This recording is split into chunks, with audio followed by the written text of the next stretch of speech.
Hey, what is up, guys? Welcome to Behind the Beat. My name is Chris Langen, and today we've got a really cool lesson for you. I like to call this one the evolution of a groove. Okay, now maybe you're a beginner drummer, or maybe even an intermediate drummer, and you've got some beats underneath your belt, and you seem to be maybe just stuck in a rut, and it seems like every time you go to play, you're pulling out the same beat every time, and you find yourself having troubles exploring and doing other things. Well, this lesson's perfect for you because what we're going to do today is we're going to take a very basic beat, and I'm going to show you how you can build upon it and make it sound completely different than what it actually is. All right, so the evolution of a groove. All right, so let's get started. What we're gonna do, the first thing I'm gonna show you is the skeleton, the basis of this whole thing, the basic groove we're gonna use in which we will build upon. All right, so it's a pretty simple groove. Eighth notes on the hi-hat, 2 and 4 on the snare, kick on the 1, the and of 2, the and of 3. Okay, so it sounds like this.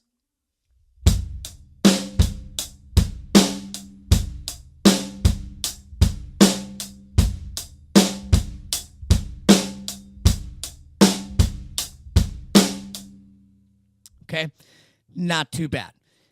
So we're going to take that groove and we're going to build upon it. We're going to add some things, change some things around so that you can use something that you're comfortable, a beat that you're comfortable playing and make it a little bit different. Add some things, spice it up a little bit. All right, so let's take a look at the very first thing we can do with this groove. We're going to place accents on our hi-hat. We're going to place them on beats on the quarter note, beat 1, beat 2, 3, and 4. So what you want to do is a good way to get an accent on a hi-hat would be to play with the shoulder of your stick. So on the off beats, we'll play with our tip. So we'll get a lighter sound. We'll get that accent by hitting with the shoulder. Now I'm going to play along to a metronome. We're going to put it at 80 beats per minute. Okay? So here we go. Accenting on the 1, 2, 3, and 4.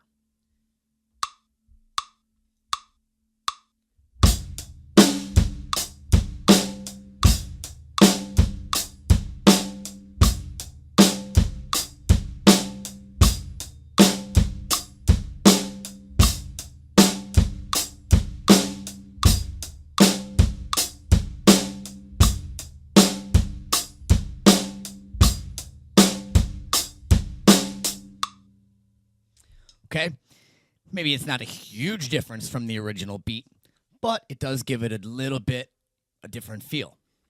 Okay, so now the next thing we're going to do is we're going to do this. It's the same idea, but we're going to put the accents on the ands instead.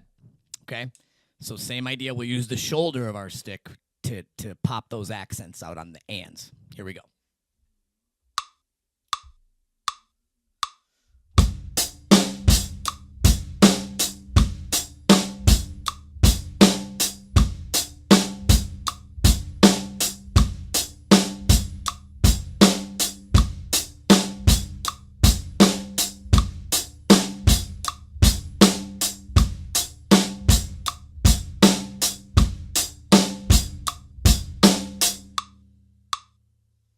Okay, that one you could definitely tell a difference. It just gives it more, uppity feel to it. All right, so for the next example, what we're going to do is we're going to crack open the hi-hat on the quarter notes. So like the first one where we accented on the 1, 2, 3, and 4, now we're just going to crack open, we're going to bark the hi-hat. So you just want to lift your toes a tad, just enough to get the cymbals to separate a little bit. And we're going to do that on beats 1, 2, 3, and 4. Here we go.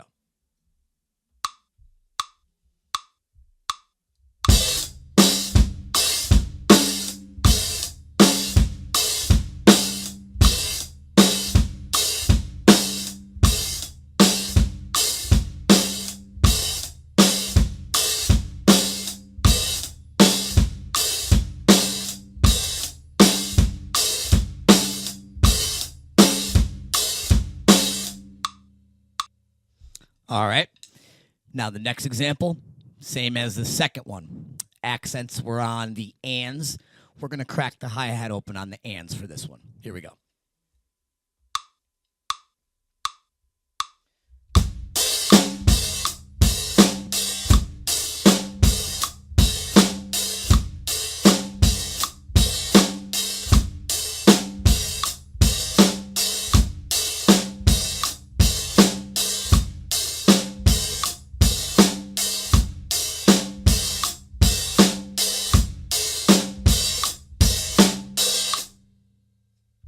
All right. So, as you could already see, we're taking the same beat and just doing little things with it to make it different. All right. So, what can we do now? Well, we can move our right hand over to the ride and just play our eighth notes on the ride cymbal. Okay?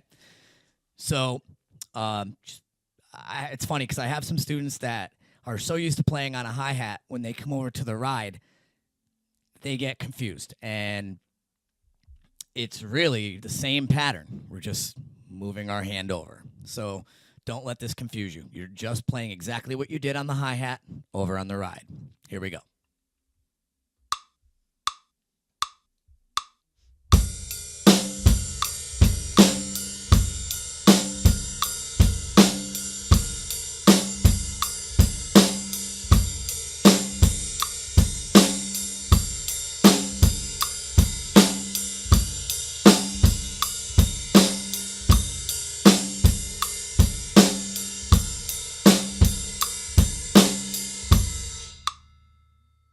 Okay? All right. So, using the same kind of principle that we did with the hi-hat, for our next example, what we're going to do is we're going to play the bell of the ride on the quarter notes. So 1, 2, 3, and 4 up on the bell. And this might be a little difficult at first, just getting the motion down. But you want to play the bell of the ride with the upper part of the shoulder of your stick. So.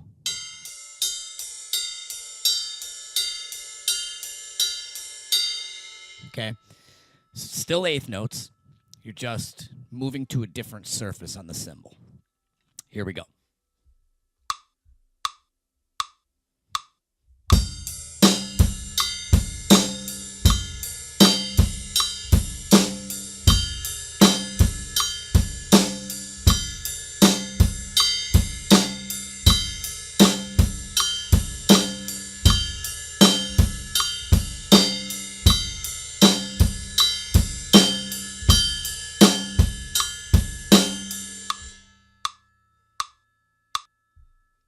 Okay.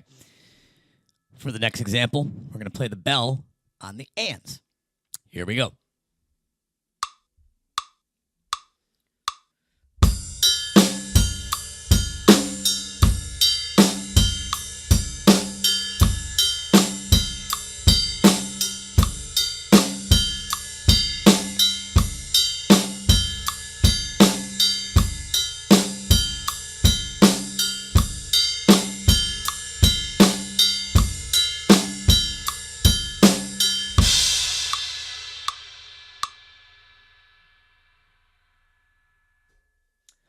All right, cool. Moving right along.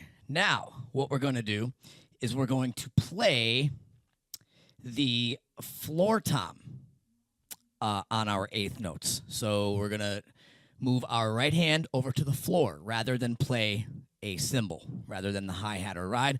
We're going to play our eighth note pattern on the floor tom. You may have heard this in some songs, some heavier music.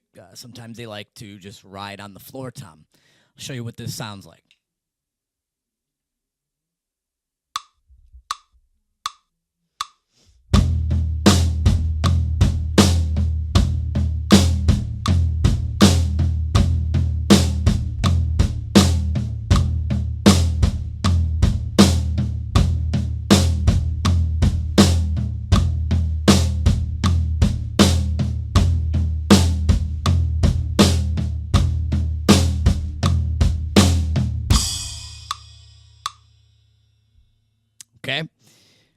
The next example, this is the first time we're actually going to change things up with our left hand. We're still going to play on beats 2 and 4. However, we're going to play the rack tom. So right hand on the floor, left hand on the rack. Here we go.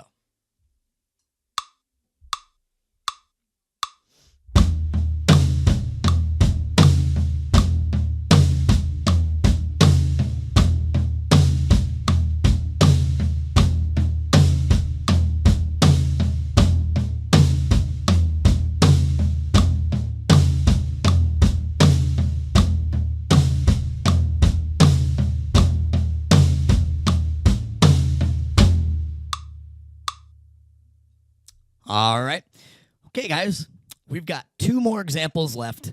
Now, these next 2 might be considered the most difficult out of all of them, because what we're going to do now is we're going to switch up our subdivision for our right hand. We're no longer going to be playing eighth notes. We're going to be playing, we are going to be playing eighth notes, but we're going to be resting on either the ands or the one. So depending. On the first example, we're going to rest on the ands. Okay, so we're only going to be playing the actual quarter note. 1, 2, 3, 4. And for this example, I have it notated for my stacker. If you don't own a stack, maybe you own a China cymbal. If you don't own a China cymbal, you can certainly just do this on a crash. If you don't own a crash, you can do it on the ride or hi-hat, whatever. But I think it sounds best on something like a China or a stacker or even a crash. So here's what we're doing. We're gonna play the underlying groove, but we're only gonna play the quarter note on the stack. Okay, so it's gonna sound like this.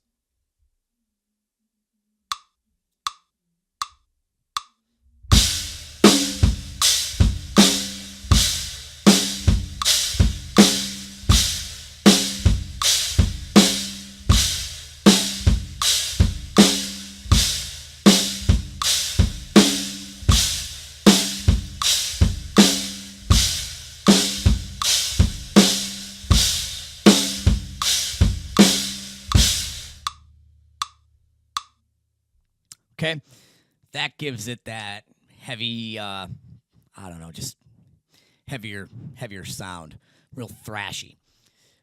And for the last example, guys, we're gonna keep it on the stack, and we're just gonna play the ands. Okay, it's gonna sound like this.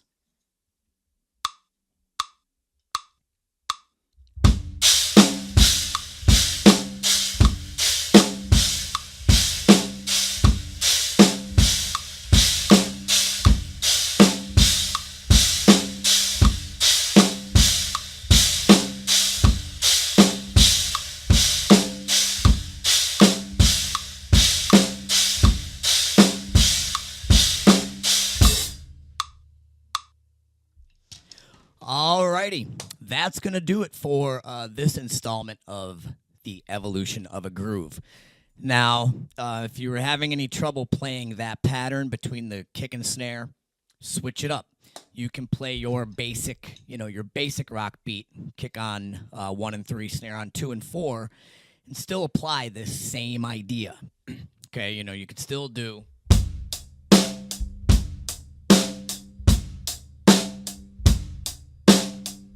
Because in all reality, what we were changing most was what our right hand was doing. You could put any pattern between the kick and snare that you want.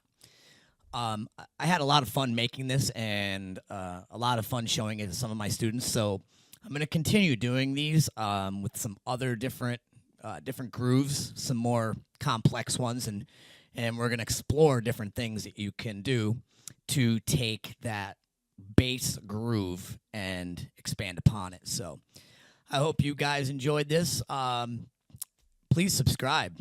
Check out the rest of my channel. I've got tons of lessons, drum covers, reviews, song breakdowns, things as such. Check out my social media pages. I have Instagram, Facebook, Twitter, all of that stuff. And stay tuned, guys, because I'm going to do more lessons like this on different kinds of grooves. So Until next time, we'll see you guys in the next lesson.